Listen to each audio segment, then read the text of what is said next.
December, yeah, I'm thinking. December 27th. Good evening, loyal Oriole board member fans. I know there's a lot going on tonight, but welcome. All right.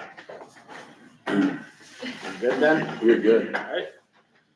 We will call to the order of our 2025-2026 annual meeting and budget hearing today on October 13th at 7 p.m. So, well, does it have a roll on there? I don't know. Yeah, I didn't think so. Okay. Our first item then would be election of chairperson. So look for someone to nominate chairperson. Money flows into the general fund, but it's kind of outside the main revenue limit calculation we just talked about. That's the key point. It gives them flexibility. In a system where the state caps your main revenue sources, successfully attracting students through open enrollment is a major financial strategy. Mhm. Looking at the historical data in the presentation, this net revenue from open enrollment has been growing steadily year after year. It's clearly a success story for them. Almost $2 million in extra flexibility within that tight state-controlled system. That's significant. It absolutely is. Okay, now we need to pivot to another mechanism that affects the local taxpayer, but maybe isn't always obvious on the surface. The Wisconsin Private Choice Program, the school voucher program. The sources seem to highlight something specific about how this is funded locally. Yes, and this is potentially quite surprising for many taxpayers. The sources state very clearly that the cost of private school vouchers is treated as a direct cost to the public school district. And here's the critical part. The mechanism requires the district to levy an additional local property tax to cover those voucher costs. So let me get this straight. The local public school district has to add an amount to the property tax levy specifically to pay for students attending private schools via the voucher program. That's how the system described in the sources works. The funds are levied locally through the public district's taxing authority. But does the average homeowner see this specific charge on their tax bill? Is there a line item for private school voucher cost? That's the catch, according to the presentation. This specific levy amount for vouchers is not itemized on local property tax bills. It's embedded within the total school levy. So it's a required cost paid by local taxpayers, but it's essentially hidden from direct view on the bill. That's what the sources indicate, yes. Lack of itemization means lack of easy transparency on that specific cost. And this cost isn't small change, is it? The numbers show pretty dramatic growth. Quite dramatic.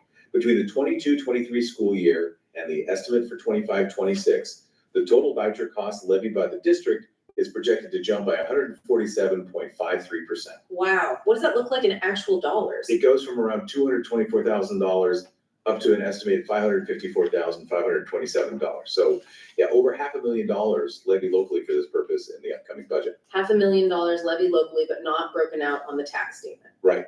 And to really see the impact, the sources use the mill rate.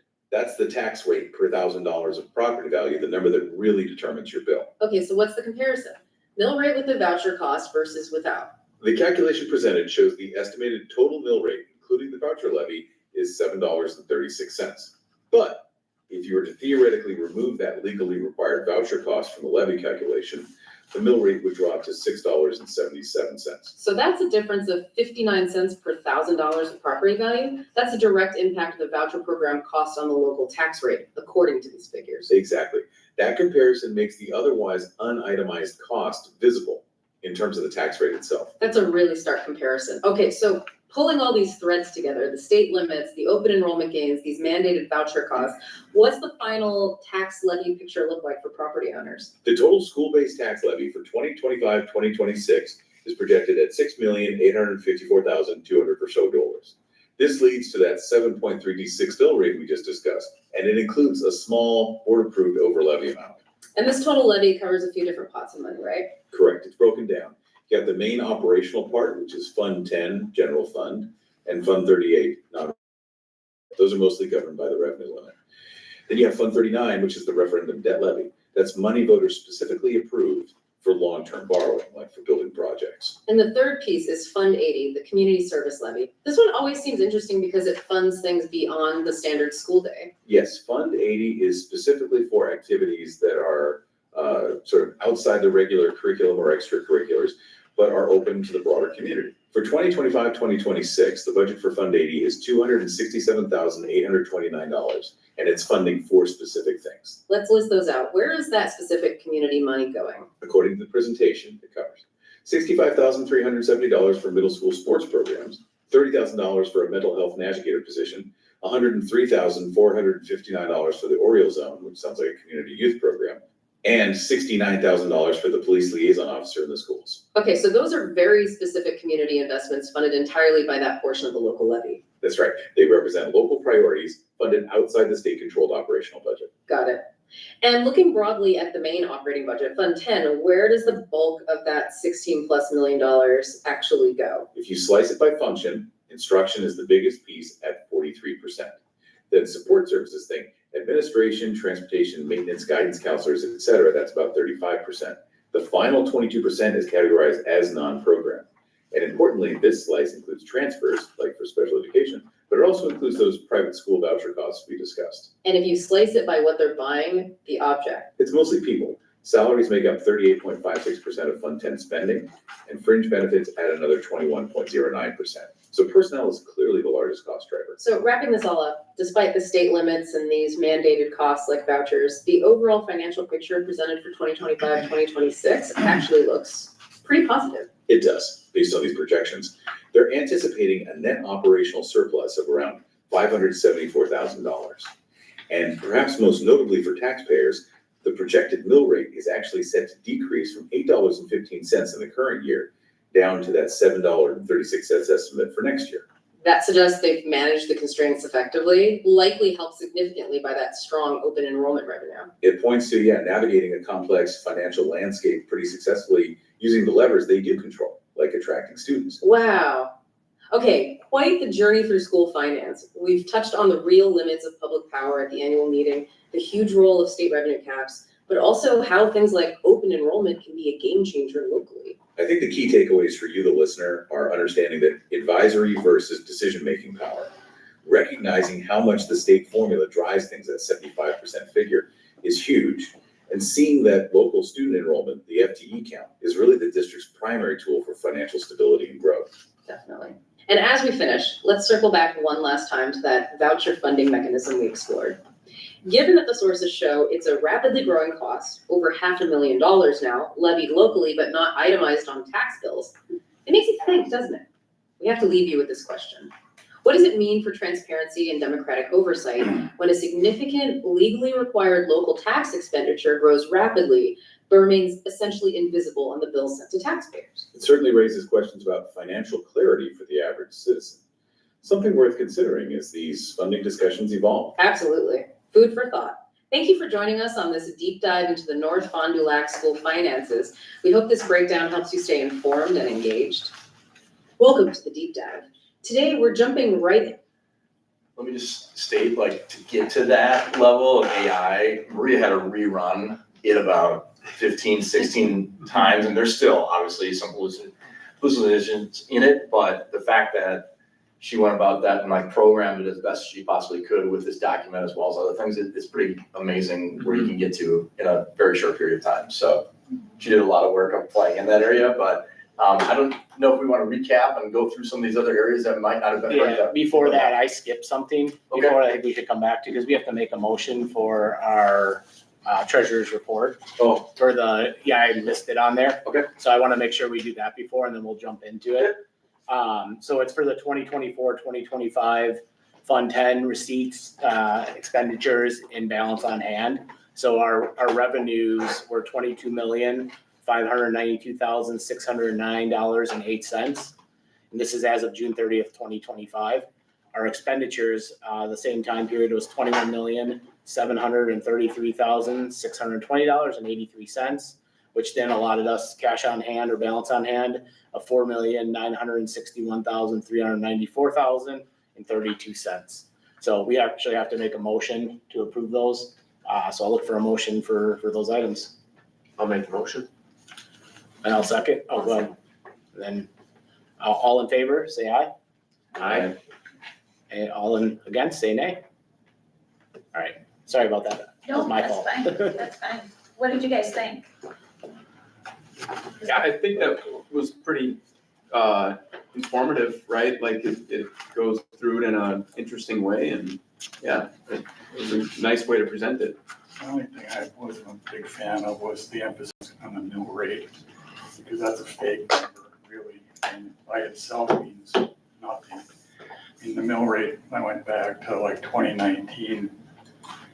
Make sure I say this right. The mill rate was $10.21. And last year was $8.15, and my taxes were $400 higher. Yeah, so it's all driven by that, the value, right, that is And so applied even to it. comparing, I tried to look across the state at like medium fair market housing prices, and there's just a huge disparity.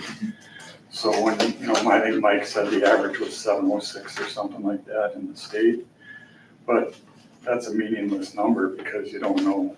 You have to have that other number to Right, I mean, you know. if you're living in Shorewood where the average house is 700,000 compared to here where it's maybe 180,000, you're gonna get wildly different numbers based on those mill rates.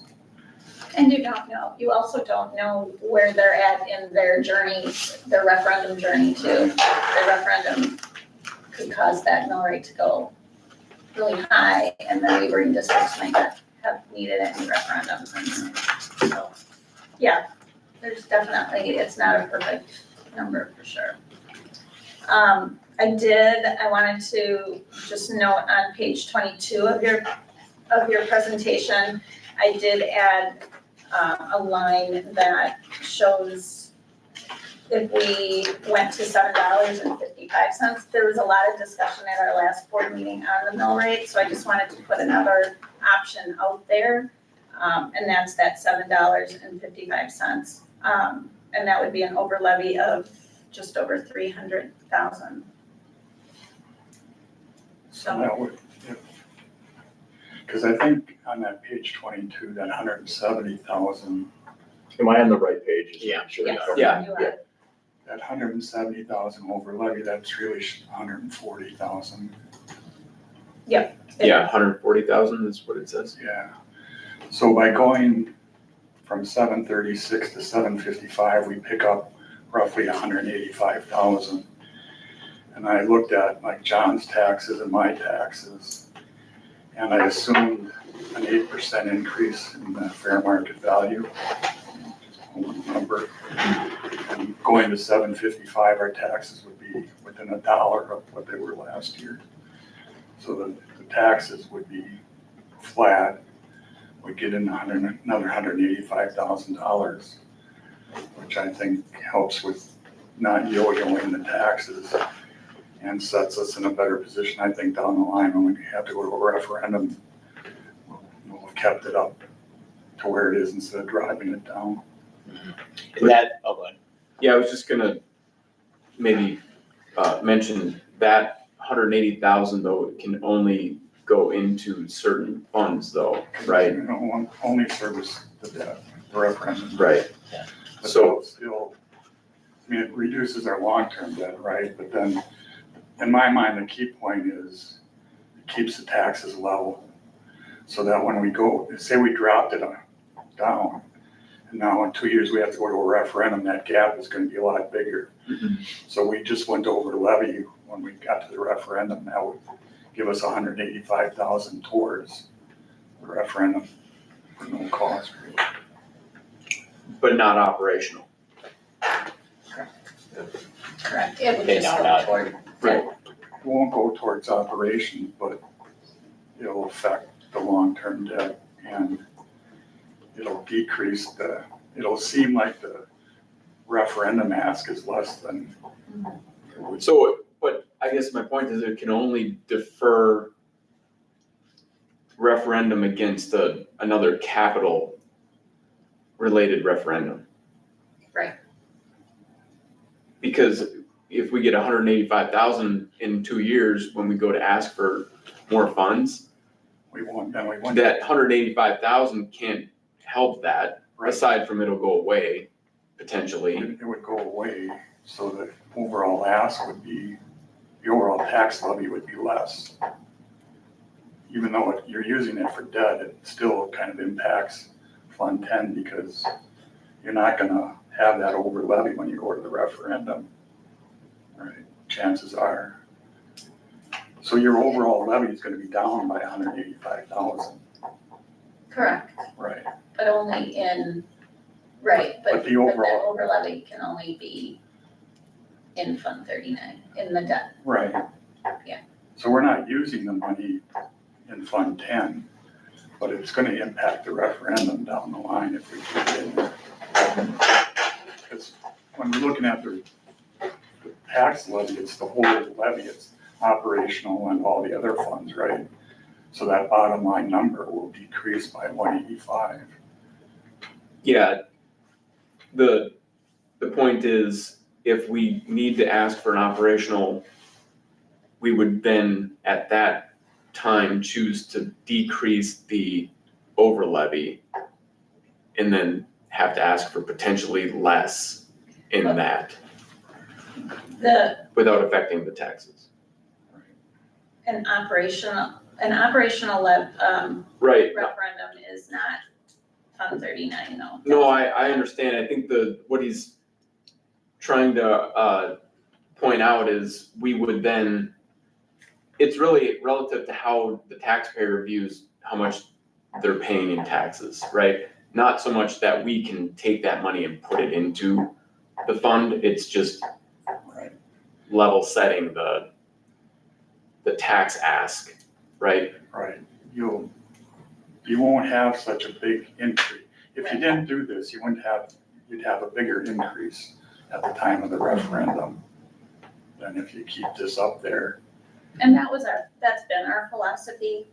That's why it's been at $8.15, because we could foresee that we were gonna need at least 2 referendums. So it's definitely a strategy that we have used. So Maria, can you clarify if we put that 185,000, can that ever be deployed for, I know it has to go to service the debt, but can that somehow support capital projects? Only referendum. Okay.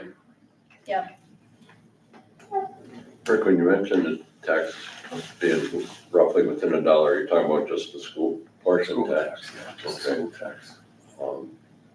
Yeah, all right. But then equalized values can change though from year to year, right? Which could I make that not at just $1, it could be, Well, that's why I said it went up 8% over last year. okay. And So this it could year- be more if that percent isn't 8, It could get you, could be less. could be less. That's what I meant, it could be, yeah, I mean, I think based on the result from a referendum, it's important that we manage the tax piece so that there is no increase like that. Like, you know what I mean, and remaining staying, So I'm using 8%. yeah, So I mean, if it goes higher than that, then. Understood. Yeah. It's less. It'll be less. But the whole point is to try to maintain a lower ask Yeah. if we had to go back. yeah. So it wouldn't be such a burden on the taxpayers at that time. Is that correct? And in turn- Right, what you're saying? It lowers our debt we have, Yeah. right? Because we would make that payment for $185,000 to the debt, so our debt Right, outstanding would be lowered as well, which. right. Well, your ask is that much less. Correct. Right, so the taxpayers will still pay the same amount no matter what, it's just smoothing the Okay. up Right. and downs. Yeah. Well, it's timing as Mhm. well, right? Yeah, over time, they Mhm. pay the same, whether we overlay or not.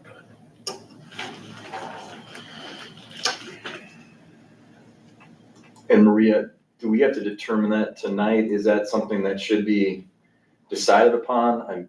We Yeah. should decide it. It's not something that we're gonna vote on. That's the next meeting, but we should decide so that those documents then can be generated and ready to go in 2 weeks.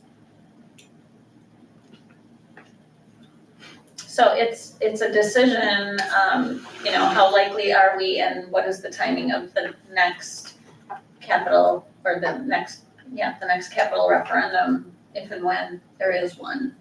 There is a fund balance in there already. We would still motion though for whatever that result is tonight. Because we have the adoption of the budget and tax levy, which would then carry over to a vote next time, right? I mean, we're Yes, gonna adopt yes. what you're presenting, whether it's the 6,854,204, or if it goes to 755, it's 7,029,204. Okay. Yep. Right.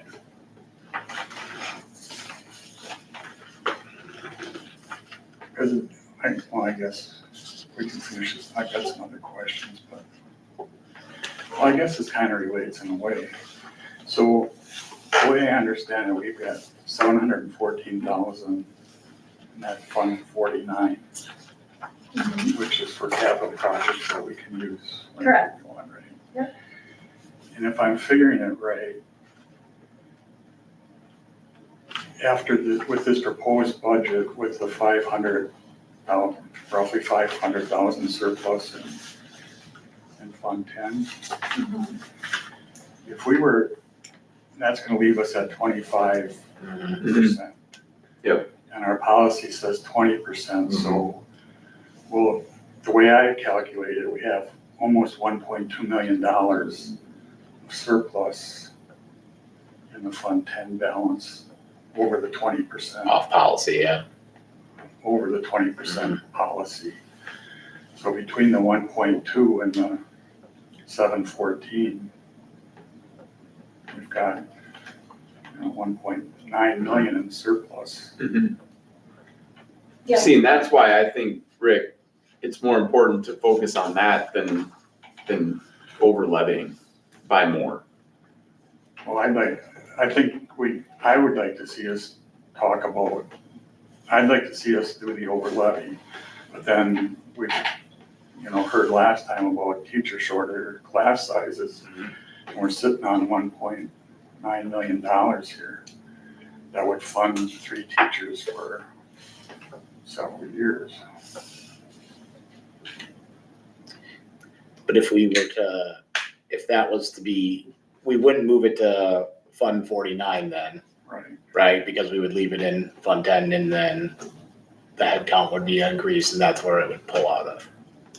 Gotcha. Right, yep. But that's the operational plan for this year is already kind of established, right?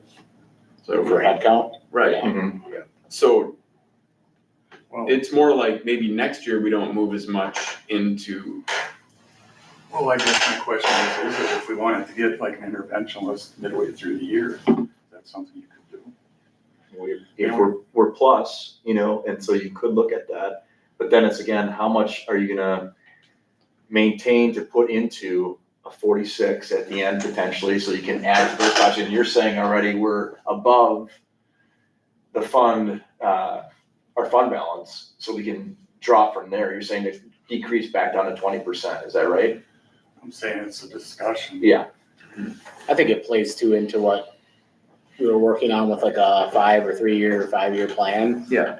I know none of those numbers are 100% Right. by any means, but I think it's a good guardrail because if we're able to see, a surplus of 500,000 this year on what we have, and we can look at next year and it's looking like 200,000-300,000, well then what you do with this year's 500,000 changes because you already, know the next year's still in the positive. So, And we'll know that soon. Okay. As soon as we have the aid number, which is in 2 days, we'll have our Okay. general aid number. Those are all the pieces that Baird needs. Yeah. And I'll send this to Baird and then we'll have a 5-year okay. projection. And I know that doesn't necessarily impact as much what we have to do tonight, other than making sure that we have that in place moving forward when we want to, make a decision on what's appropriate. Right, what's the need Yeah. at that time? Yeah. Yeah, such as if it's an interventionist, it's a coach, it's another staff member. I mean, those things all have to be looked at very closely with what we have. And I have until July, not me. We have until July to decide on what gets moved to Correct. Fund 46. So we'll wait until after audit. And then- But we'll have a good look at that 5-year plan in a month, less than a month. Well, it'll go to Baird and then Baird will Okay. get it back to us probably mid-November. Okay. So we can look at it at the November Yeah. meeting as well and just, Yeah, I think that's important, just as we decide, what's the best and then I know you're working on a capital plan, 5-year plan too, like layering that on top of it as well. I think that way we don't have to go back for capital referendum if we need $1 million worth of a roof. Yep. You know what I mean? We can plan accordingly for that and, Yeah, I just didn't realize we had 1.9 million in surplus that keeps us at the 20% in the fund balance. Just for what it's worth, in my experience, fund equity has always been sacred. You districts try to build that as best they can, try not to use it especially for recurring expenses, for things that popped up. And when we purchased land, we took it from that money and, and certain things where we just had to do it, but it's pretty rare that we would dip into that, right? We just try to maintain. which one is that? the fund balance. Fund. balance. Oh, okay. But if you're- But wouldn't that come from capital or does the purchase of land come from fund balance? It could come from either. Yeah. Either? Yeah. Okay.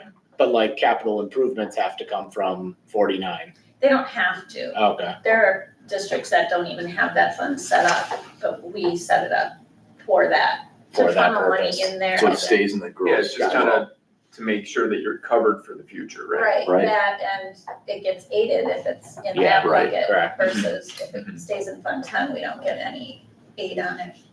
There's the districts that have been really hurting who have to go into that every year and they Right.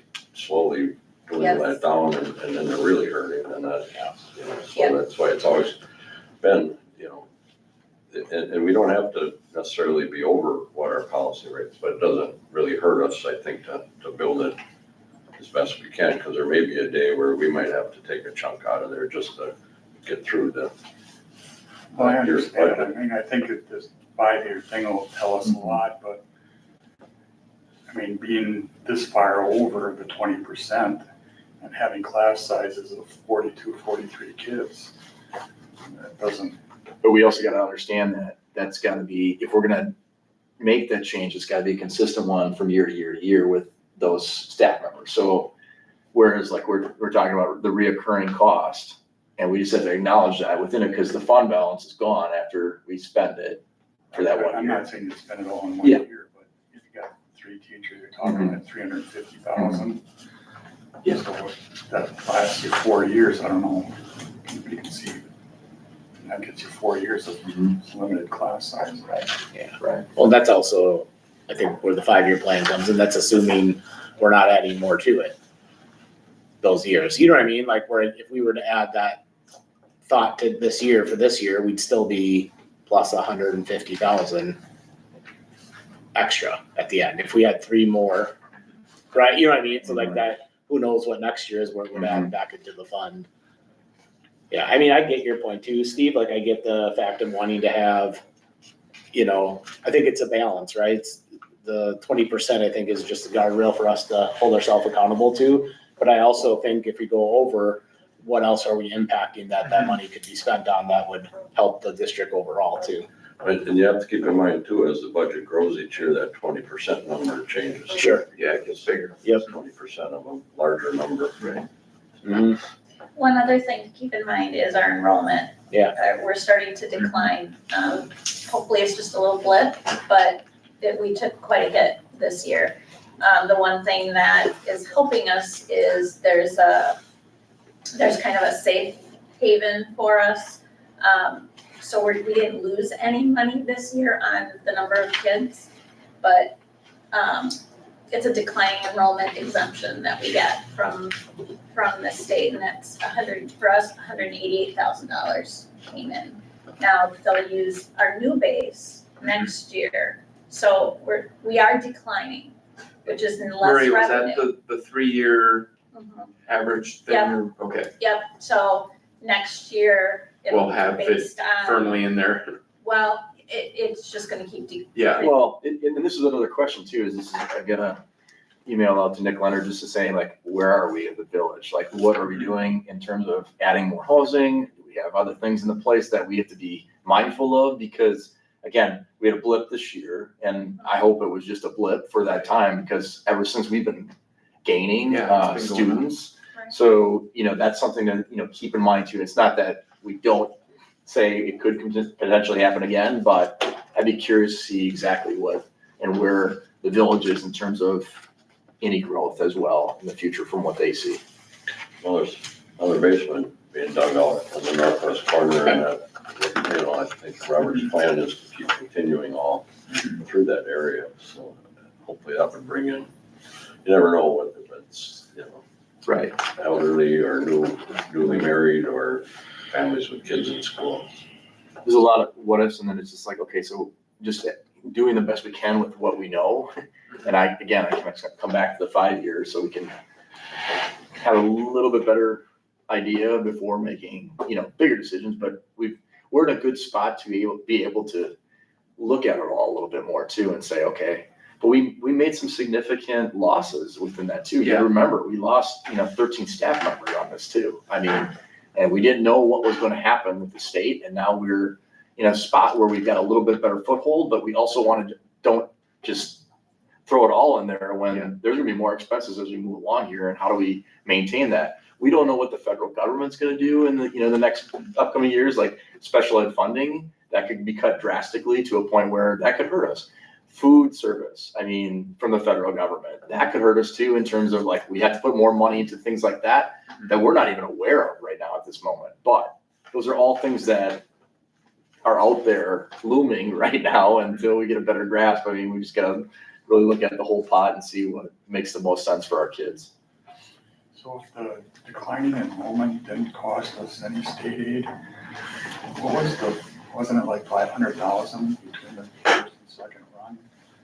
Yeah. The original estimate, was 500,000 too high according to Baird. There's a lot of factors. It's enrollment, it's spending, it's, what the districts around us are doing that are dipping into that pot as well.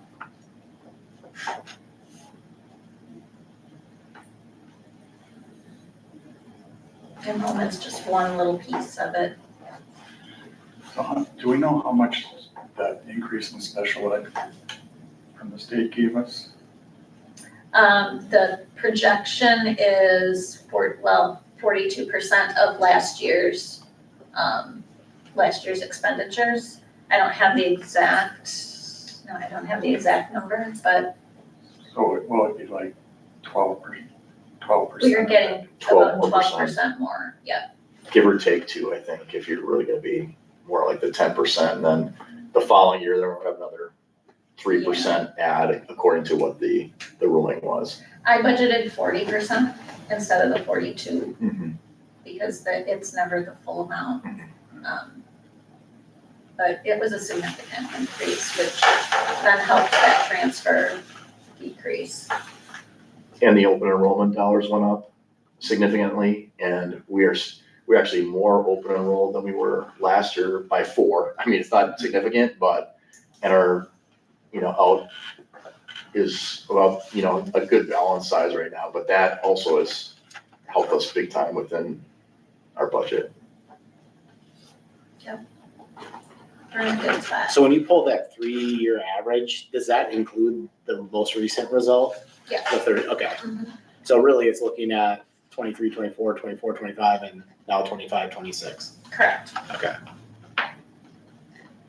So if next year, if it flatlines or goes anywhere up, we're pretty much, because 2 years ago or 3 years ago would be with 1351. Yeah, we're starting to not be able to use those higher numbers. Correct, that's why I'm just trying to, ultimately, when you look for the last 6 years, it's up a little bit, but pretty flat. When Baird does that, we used to get that class size projection sheet. Mhm. Is that part of what they're giving Yeah. us back? Yeah, we'll get that back.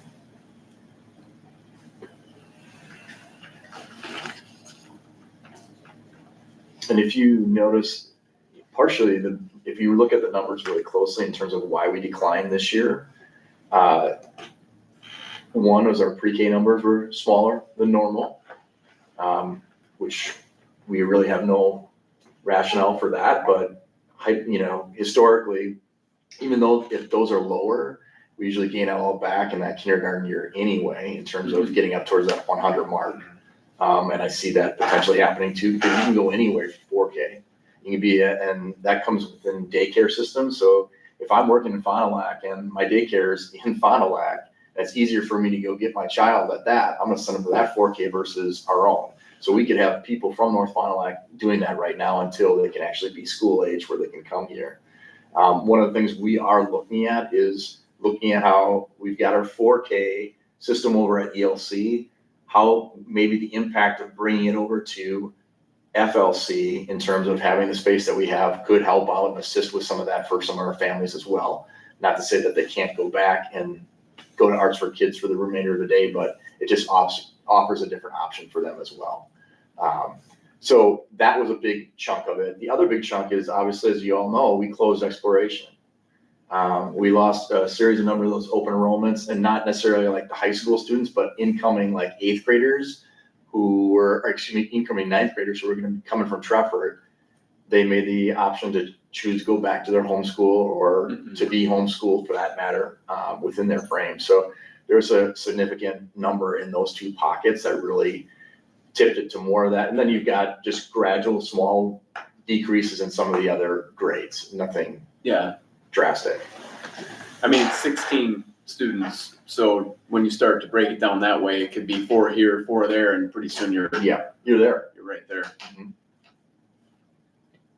I had a different question, a completely different topic. So the community service fund piece, Yes. it goes from 128,000 starting to 10,000.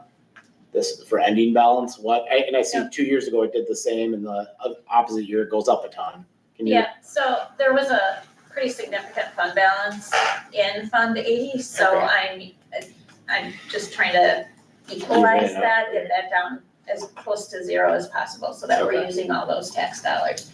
That's why you saw in the presentation that the expenditures were over 200,000. Yeah. But I'm only levying 150,000 because I'm Okay. trying to use up some of that fund balance.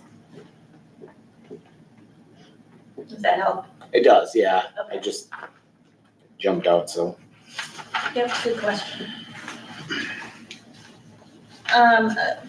Another reminder, I still have 10% budgeted in for health insurance.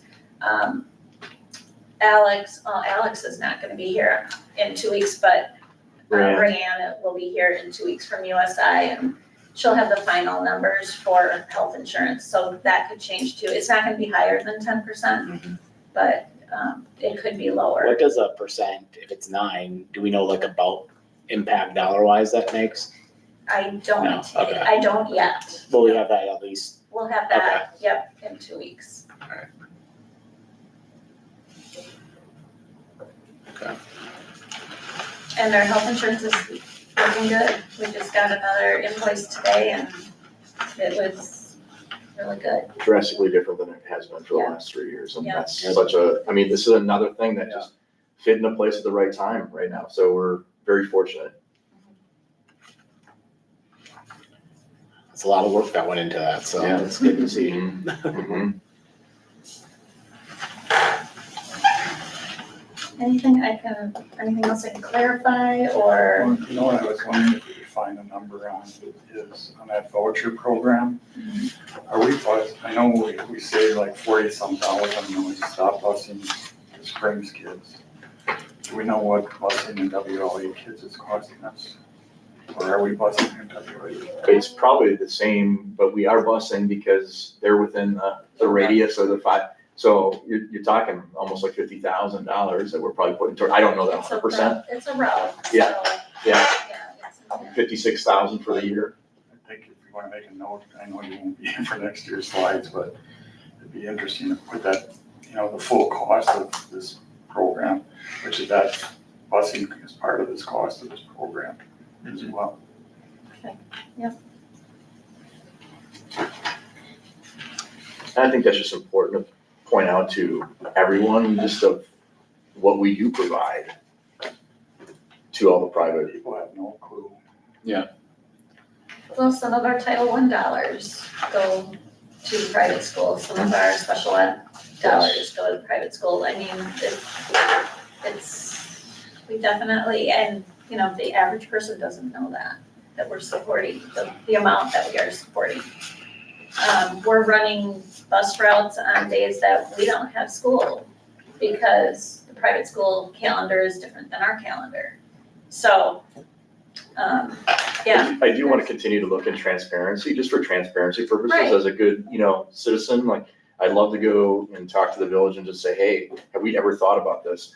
Green Bay, Wisconsin, just passed, it is all city-based, it's all local. So they would have the determination whether or not it could be on a tax bill.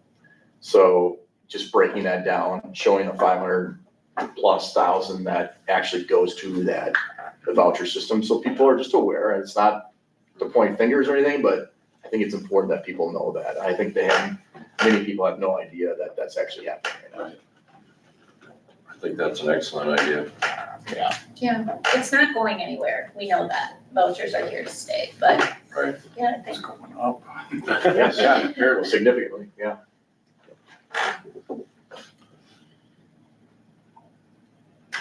Any other questions or, There's, how about, go on. I was saying on slide 35, there's a couple typos or errors, I think. This one right here, Yeah, -16 at the top, I think that's -18,637. On the top, the revenue limit. right here, At negative, yeah. Yeah, 30. I think that's -18, I think. Okay. And then down that -0.37%. Right, Right here. yeah, Mhm. that can't be a negative number because it went up.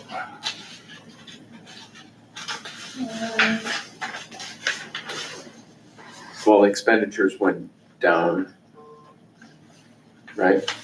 So No, the expenditures actually, the went up. expenditures went up. oh shoot, I went the opposite direction. I Yep, think I that did might be too. what happened. I think I Yeah. did too. There you go. And just the next one, there's an extra 2 on that 2278, it should just be 278, not there's just an extra 2 there. Good finds.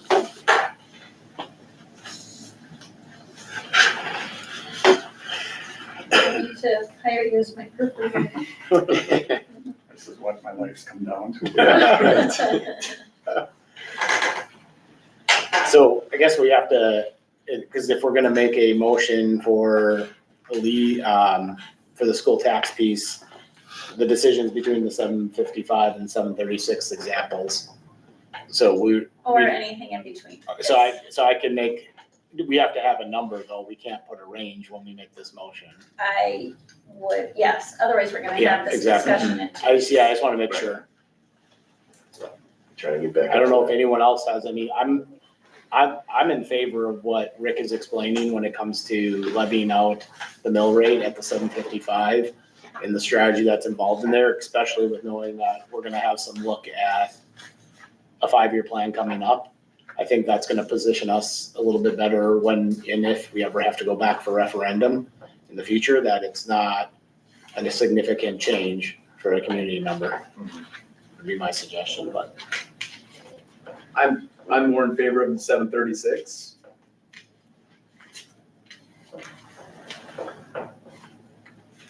Can you tell me more, Jacob? I'm just curious, like. Yeah, I mean, why for you? I feel like,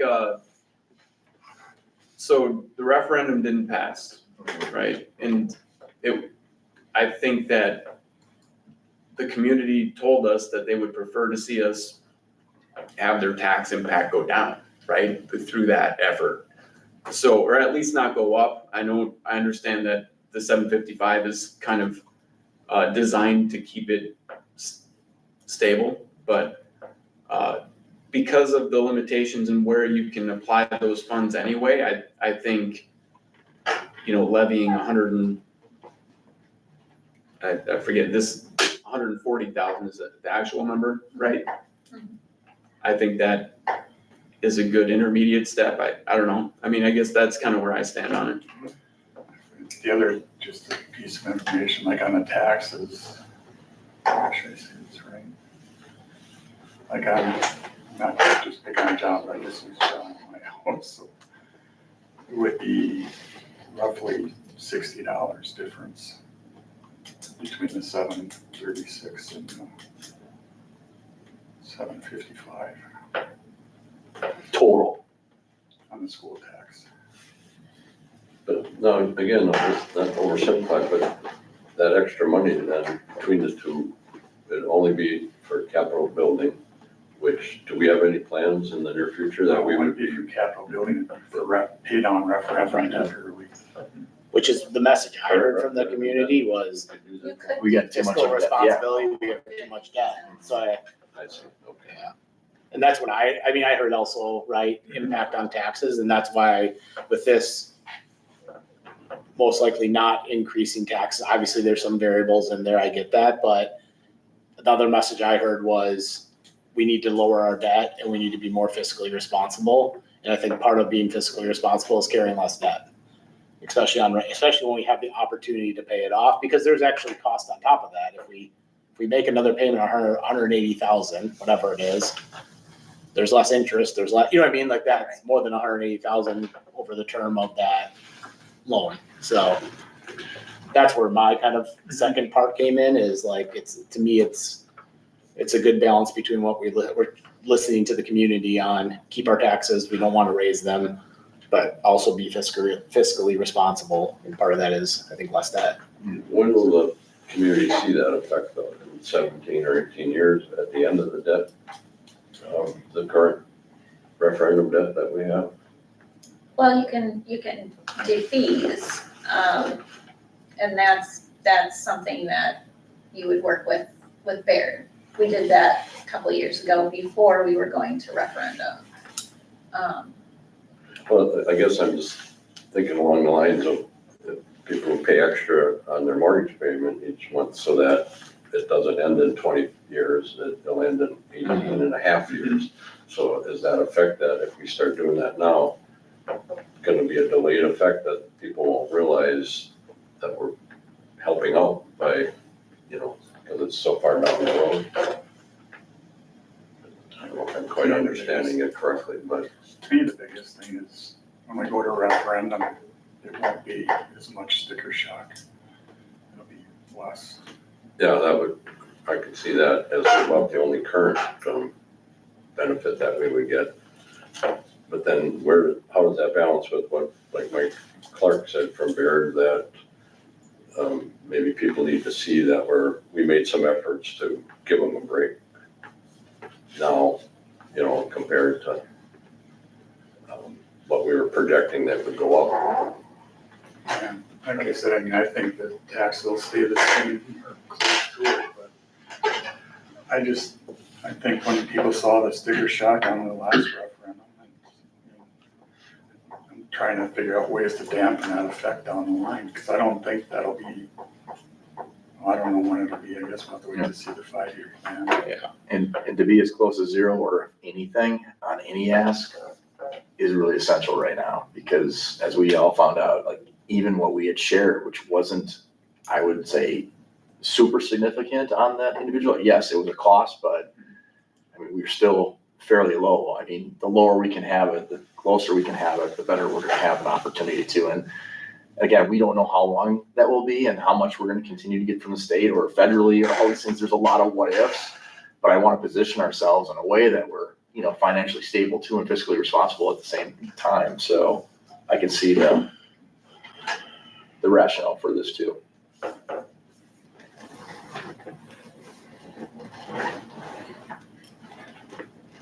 $721 is if we do nothing, if we just levy the normal, whatever we need, to put it in perspective, so.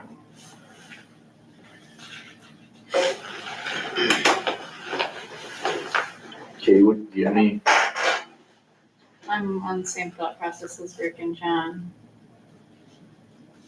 Still learning all this, but I think if we can, basically John's second point of this referendum, community wanted us to keep taxes low.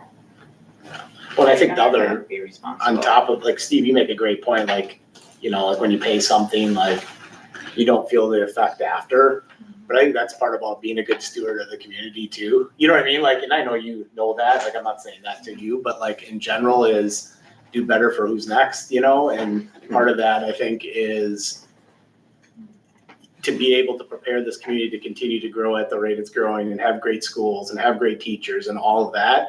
Eventually that debt plays into it. And the quicker you can get rid of that debt, I think we can position ourselves long-term in a better situation as well. So yes, I'm a community member, I'm paying the tax. I may not feel it today, but I'm gonna be excited not to see my taxes go up either, but also be able to pay some debt off within the community. It's just my opinion, but you know, so. So I guess, I mean, we've all got opinions, so I think the best thing to do is, I'm gonna start with a motion for the higher amount and look for a motion. And if we get majority, that's what we're going to have to do unless there's more dialogue that wants to happen. If we don't, then I'll go to that lower amount and we'll make a motion for that. So, you know the actual pay amount, did you hear that? The higher amount, Yep, it's 7 million. what, that number right there? Yeah, right here. Can you see it okay, or you want me to read a little bigger? Oops. Now, this will likely change once we get our aid number. This total levy amount will change. I can aim it, I mean, we can still keep it at 755 mill rate, but the actual levy amount will change based on what our aid is. So should we make the motion for the mill rate or for the dollar amount? You can do the dollar amount and then we'll vote on the final. You'll vote on the final in 2 weeks.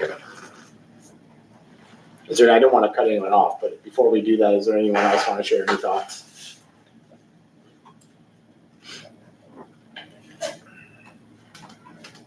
Okay. So the first one is consider a motion for the school tax. I think it's not, but it's an annual meeting, so we do voice vote, so I don't know. I guess we could ask for a polling of the community, in which is, we're the only ones here from the community. Maybe that would, I don't know. I guess, because, you know, any citizen, again, I don't want to get repetitive, but any citizen that would be sitting here would be voting on this also. And that's why we would do the voice vote, but.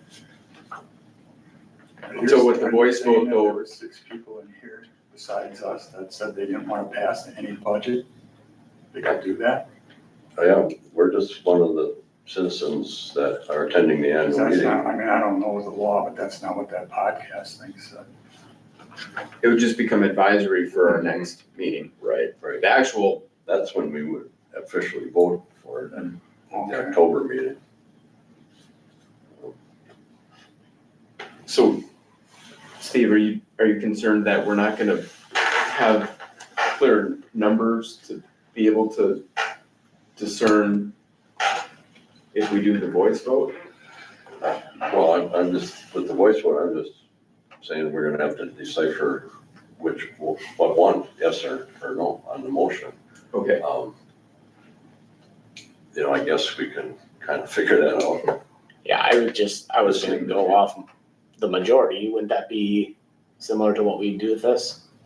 Sure. So that's who's present in the room is going to vote, right? I mean, no different than any other annual meeting, so. So I'm gonna move forward. Let's give it a shot. I'm gonna move forward, yeah, and consider a motion for the school tax rate of, a total of $7,029,204 for the 25-26 school year. So all in favor, say aye. Aye. All against? I would, hang on. Yeah. Do we need to have a motion for that or not? I think we had a motion in there. We didn't have a He motioned, but there wasn't a second. Yeah, then we need that, but one quick thing too. As a chairperson, it's up to you to decide which one vote And then if you can't determine it, I'm going by the delegate assembly rules, then you can call for a polling type of thing.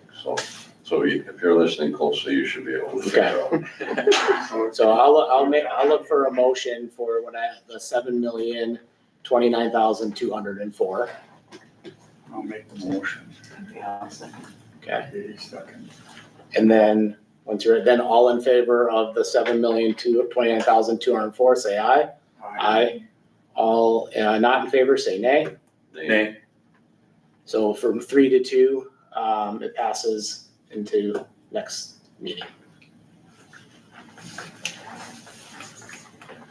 All right, we will, Maria, is there any discussion at that time then too, or is it whatever we have locked in at right now, is this kind of what it's going to be? I mean, we talked a little bit about this before, I just want the rest of the room to hear that a little bit too. If there's no change to the mill rate, then typically there's no discussion. It's all been hashed out here. Mhm. If there was a change to the mill rate, then yes, then I would say there could be discussion at the next meeting. But I don't anticipate there being any change to that mill rate. all right, next item is set salaries for school board members. The salaries at state, president is $1,800 annually. Board members are $1,600 annually. And then if you're a part of a committee member, which we only have our policy committee, it's an additional $250 annually. So I'll look for a motion to approve. Oh, before I make a motion, any comments?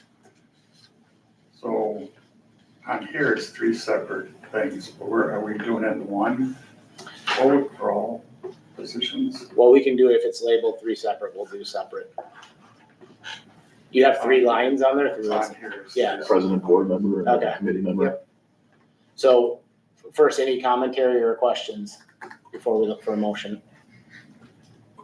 Okay, motion to approve president's salary of $1,800, So moved.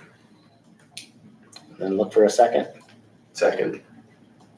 And then all in favor of that, please say aye. Aye. And, motion for board member pay of $1,600. Look for a motion. Hang on, I'm gonna catch up. Yep. All right, I'll make that motion for the board member, $1,600 pay. And then second. Okay. And then all in favor, say aye. Aye. I'll pause, Rick. I know you gotta type all of it. okay. All right, and then the last item is committee member of $250 annually for our policy committee seats. Look for a motion for that. So moved. Second. Great, and then all in favor, say aye. Aye. Aye.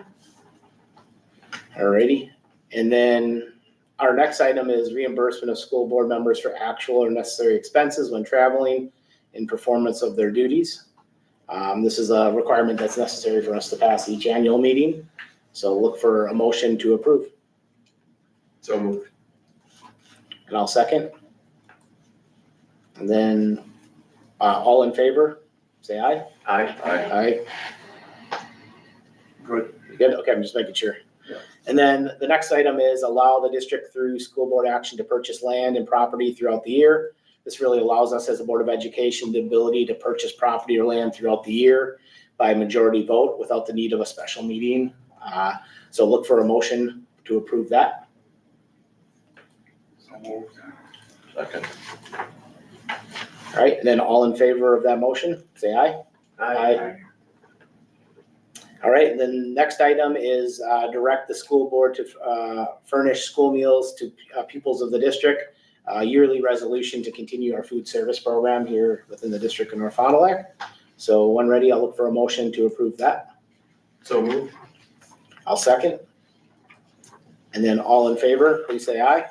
Aye. And our last item is new business. So first is to schedule our annual meeting for 26-27. So any questions or any recommendations for that?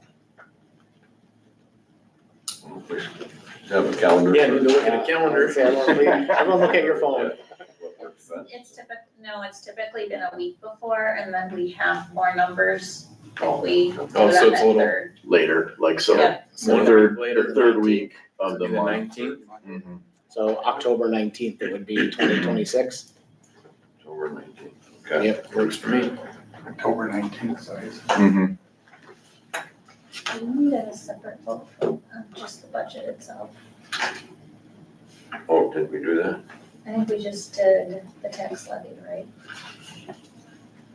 Well, what was that? Is that Assuming the considered budget all? with the Okay. tax levy? Okay. So October 19th, 2026 for the annual business meeting, for 2026-27. So look for a motion to, approve that date. So moved. Second? All right, and then all in favor, please say aye. Aye. Special guest Maria puts her going back. Yes. Yeah, special yeah. guest. Bring her. I'll be the heckler. Yeah, there you go. Yeah, right. And then our next item is discussion and possible action, change regularly scheduled board meeting times. So the question is, we always have them at 7. If we still want to continue that at 7 PM, or if you think there's value in moving it forward or back based on community involvement and, the right time. So look for any feedback on that. I would move it later, of course. Sure. Right. You know, if that gets be too much. Have we heard any complaints or anybody saying, I wish you could do it earlier? Yeah, I mean, the only recommendation from my side would be to move it, if we moved it up to 6 PM. That allows us enough time to get here. And also I wouldn't move it any earlier than that, because of if we have closed session prior, right? I want to make sure that everyone has appropriate time. Right. So that would be like, in my opinion on that, when we go through, that would be our only look at, if we wanted to make an adjustment to move it up. Mhm. So, and it also, we have a lot more participation from the district as well, which I know it's their responsibility to be here, but also thinking of, community members still having the opportunity to go to work, go home, have dinner with their family and still come at 6 would be appropriate, I think. And also then our principals that are joining us every quarter, Our kids, our families. yeah, the that's coming kids, the through families, all that. It just, sometimes our meetings get late and some of those folks don't start till 8:30 and Right. then, could be an issue. So wanted to put it out there, see if there's any thought or any feedback on that. 6 works for me. Yeah, I mean, I think I'd be good with that. Yeah, I see the point, and, I guess the only recommendation would be to make sure that it's, it's put out there. Communicated, yeah. And when would it start, like right away, or would? Yeah, I mean, I think we would start it, depending on when we can communicate it. I don't think it needs to be its own post, but maybe we just highlight it when we do put our next Mhm. posting out for our meeting, Yeah. that we'd move it to 6. And we will have families come to the next one as well as a principal. I know it's BAM's that evening, so that's coming up here in 2 weeks. And like I said, we can revisit at our next annual meeting too, if we find that it's not working, And we may have to do closed after, for example, if we're reviewing. Yeah. Where I'm at, so Mhm. if we can't go before. Yeah. Yes, the policy only says the fourth Monday, it doesn't give a time, right? Correct. So, then we're fine. We don't have to change that then. So I'll look for a motion, if anyone would like to move it to 6 PM, starting effective the October 2025 meeting. I'll make the motion. I'll second. Okay. Then all in favor, say aye. Aye. Aye. And that was everyone, so I'm not gonna say the nay piece. All right, and that is done. I'll make a motion, though we have to adjourn the meeting on this one, so look for a motion to adjourn. So moved. Second.